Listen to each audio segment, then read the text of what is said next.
Real orders, real packaging, just like any buyer would get, because these are for my own private collection. I've covered up the names and I've covered up the store badges. This is not a call out video. What I actually want to know is whether we as a TCG community are shipping cards in a way that are protecting buyers, and honestly, am I doing it right at Tap for Games? Because here's the thing. I've never compared my shipping process before to anybody else's, and I feel like that's a gap. So today, I'm fixing that. I'm Josh for Tap for Games. I run a Magic the Gathering business online, and I document my processes to show you exactly what it takes to run this as a side hustle business on top of my regular 9 to 5. By the end of this video, I'm going to show you exactly how I ship for Tap for Games, and if anything in these envelopes makes me want to change the way that I do things today. Let me tell you why I think about shipping more than most of the other aspects of this business. The card is the product. It's the only thing that our customers see after they click the checkout button. The whole experience is entirely on their side when you're an e-commerce business, or in this case, a reseller Magic the Gathering business. There's no storefront, there's no handshake, and there's no conversation with your end buyer. The only thing that tells your buyer that you care about their product and their experience is your packaging. And I've been on both sides of this. As a buyer, I have received some very good packaging that kind of influenced the way that I started this business. I've also received some packaging that was quite terrible, which made me not want to emulate that process. And screwed up packaging isn't just a damaged card. It means a refund conversation, replacement costs out of your pocket, and a buyer who is never going to come back. I've dealt with that. I have definitely made those types of mistakes, and that is why I care about this. Here's what I think most of us do. We create and design our shipping packages in isolation. The only step above that would be going online and trying to find some other video saying how to package cards.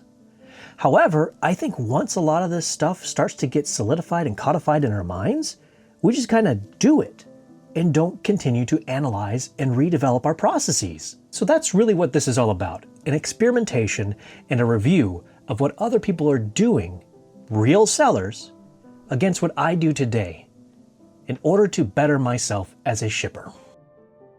So seller number one used a packing tape over the back of the envelope in order to keep the corners down and to help it get through the machinery a lot better. They also utilized some tracking for the USPS system, which allowed it to get scans at all the major centers. And they centered the cards within, allowing for bend so that it could be machinable. With a number 10 envelope, they used stamps up in the upper right-hand corner, and it looks like they used a secure version so you couldn't see through the envelope itself. It got hot in the basement, it's the Midwest, so the shirt had to come off. Inside each one of these items, I had debadged them in between as a small edit in order to make sure that nobody was called out through this video. Inside, I could tell that they had wrapped the cards using the packing slip itself. Then they used blue painter's tape in order to hold the package inside of the center of the envelope.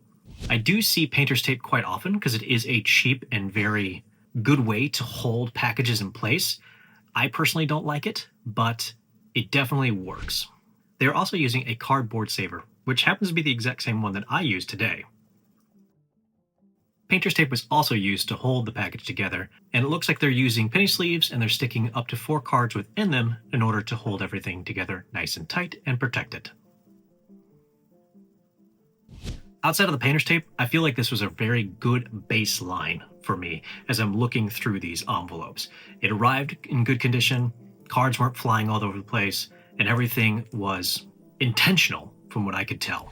Seller number 2, and is sent within a number 10 secured envelope with a window available. The envelope does seem to have the USPS tracking. They used a regular old stamp, but shipped everything to one side. Inside, it looks like the cards were affixed with painter's tape again. As I said, it's pretty common. It's just not how I like it to look. Cards were inside of a team bag, which I always appreciate, and every card was penny sleeved individually. These were then put together against a top loader in order to ensure that it had a rigid backing as it went through the Postal Service. In the top loader itself, they loaded 2 cards instead of just the 1. While I still don't really like the painter's tape look and aesthetic, they also used a lot of penny sleeves in their shipping. They might have been able to save a few cents here and there, which kind of is this game, is saving money in every single package if you want to try and get the largest margin. I myself don't quite adhere to that, but it is a way to do shipping. Seller number 3 used an envelope that asked not to be bent. I think that's kind of clever. That's a single window, secure, and has a stamp in the corner. They also did a do not bend sticker in the back, and I think that's kind of neat. However, I have no idea what additional costs this adds, and I don't know if it causes any other issues when it goes through. However, this looks like something that is kind of a good way to like provide a micro elevation to your actual envelope. Not sure yet. Inside, they used Scotch tape in order to hold it in place, and they used a card saver, which allowed the envelope to bend a lot. And I actually do like card savers, as unlike top loaders, they don't tend to get jammed inside of the equipment as they go through the postal service. While a lot of my top loaders, when I was using them, never really had that issue, I did hear from folks that they had issues with that themselves, of jamming up machinery and then getting their envelopes back as non-machinable. I don't know about you, but I'm beginning to see a couple of patterns here in terms of the shipping. Seller number 4. This is the first one that's not in a number 10 envelope, which is interesting, and it looks like it almost didn't survive based on the fact that we've got a tear that's on the bottom side of the envelope. They did use a stamp with tracking, and I very much appreciate that, but yeah, with this machine catching the edge of it, this could have easily been shredded on the way to me and never arrived. Inside, there is no packing slip. I'm not sure what happened there. That could have been just an oversight when somebody was doing the packaging themselves, or it could have been intentional. It's no way to really tell. However, it did catch me off guard because I didn't actually remember what I ordered from this particular seller. Popping open their cardboard sleeve was nice, and it was secured with packing tape. Overall, this one kind of left me feeling a bit on the meh side, as it didn't really provide me a whole lot of like good feeling that they cared a lot about their package.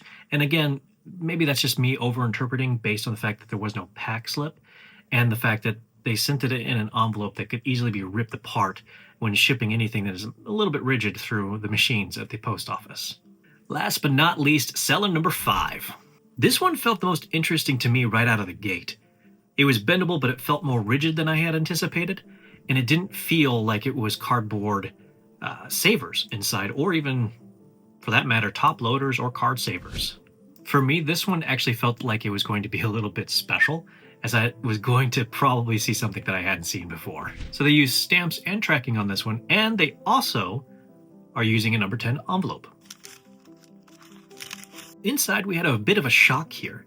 They had inserted the 14 cards inside of a binder sleeve that they had cut down to size. I have never seen that before, but it made sense as to why it felt different through the envelope itself. They stacked these 5 cards on the left, 5 cards on the right, and 4 cards in the center. So that way when the machines had it go through, there wasn't any danger of possibly being overstuffed on one of the ends and jamming the machine. And it also allowed this center to be passed over. So if I had to guess, they put the expensive cards generally, if they're shipping this way, in the center. I am a little curious if there's a way to make it look a little more professional, since they had to use scissors to cut down this binder page that they're using to ship. And I also am not sure how much this costs to get out the door for them. I will say that doing it this way, nothing was penny sleeved. Everything was just next to each other and inside of these things. I wouldn't say that it was a big problem, considering that they used a thin piece of cardboard and wrapped the sheet. That way it was kept nice and tidy as it went through the service. However, being the first time I've ever seen something like this, and I don't know if it's as common as or as uncommon as I'm making it out to be, I'm not sure how repeatable this is. Here's where Tap for Games is currently sitting as it relates to its shipping process today. Real fast, this is not the answer. This is not the de facto way to ship cards. This is just what I have learned on through my own trial and error over the time of this business, and also based upon what I've seen from other folks. And doing this challenge right here, this little check other people's shipping, has given me a couple of ideas that I want to try and implement. As it stands today, I think of shipping in 3 tiers when it comes to card orders that are up to 50 cards. So with Manapool, it's a little different because it goes up to 14 and then it shifts over to a higher ship cost. So for the practice of this video, we're gonna focus on smaller order cards. But here's my approach. I think of it in 3 tiers. Tier 1 are your orders that are 12 cards and under. Tier 2 is where you're looking at about 12 to 20 cards. And my 3rd tier is all the way up to 50 cards. After 50 cards, I need to reevaluate what I'm doing because of the weight and what's probably within the contents of that specific order. Additionally, the way that I do penny sleeves is I go 1 to 4 for anything that's under a certain threshold, which as of today, I use $2. Anything over $2 gets its own unique penny sleeve. So let's jump into a standard order. After having penny sleeve this 9-card order, I use scrapbook glue on the penny sleeves and then attach them together so that they are more secure and tightly bound. From there, I insert those into my team bag and make sure they're in the bottom corner so that I have a little bit of plastic at the top. I then roll those so that it is wrapped twice in the plastic to protect the cards, and I place this inside of my TCG Guardian card saver that I have placed my logo upon. Keeping the plastic towards the top allows for the end user to pull it out, similar to a pull tab. And then I will seal this with a white envelope piece. This white envelope sticker helps keep it secure at a cost effectiveness that doesn't look like painter's tape. I will then affix the card saver with another white envelope sticker towards the left-hand side and place that within the envelope. This way it can bend in the center and go through the equipment and be machinable. I then seal the entire thing with the actual shipping label. I print my stamps with EasyPost to get it out. So at this point, you're probably wondering what it is that I'm going to change in my shipping based on this video.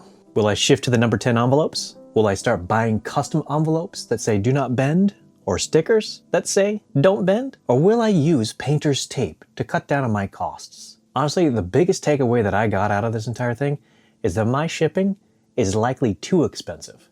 And I actually do enjoy using the smaller envelope rather than the number 10. However, the number 10 does provide a lot of cost-saving benefit. Let me throw my costs up as it is today. As a side note, I'm not going to include my stamp here because of the fact that I can do thousands of stamps before it runs out of ink. And the cost for me to do this is something that I prefer, and it's not really important for the video. So my cost as it is today using one of each of these basically works out to be about 24 cents. And as you know, that doesn't quite work because I did a 9-card order. So let's go ahead and adjust these costs so that it reflects the 9-card order. So anybody who's done shipping for a while can probably guess that I'm spending way too much, and these are probably the introductory costs of when I started the business a few months ago. These costs are a bit painful. Once you start adding in postage, this gets kind of crazy quickly, especially if you start to get over that 1 ounce range. So here's what I did. I went shopping and started looking around online for new places to buy and more places that can provide me more product for my shipping in order to reduce my costs. In my exploration, I managed to get team bags down to 1 cent. My thermal labels, I got below the 2 cents. My address labels, I basically made them cost nothing, is the best way I can put it, but I'm still gonna put it on the screen. Penny sleeves, I was way overpaying for penny sleeves, but that's me not knowing enough that penny sleeves don't actually mean they have to cost a penny.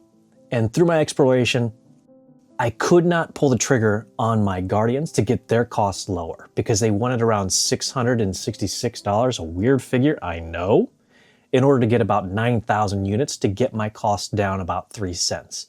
In doing that, I would have had so many of those that I probably could have not purchased another batch for a good year, if not longer. Envelopes are the other area where I wasn't able to save a lot. I managed to get it down about 1 more cent, but not much more from that.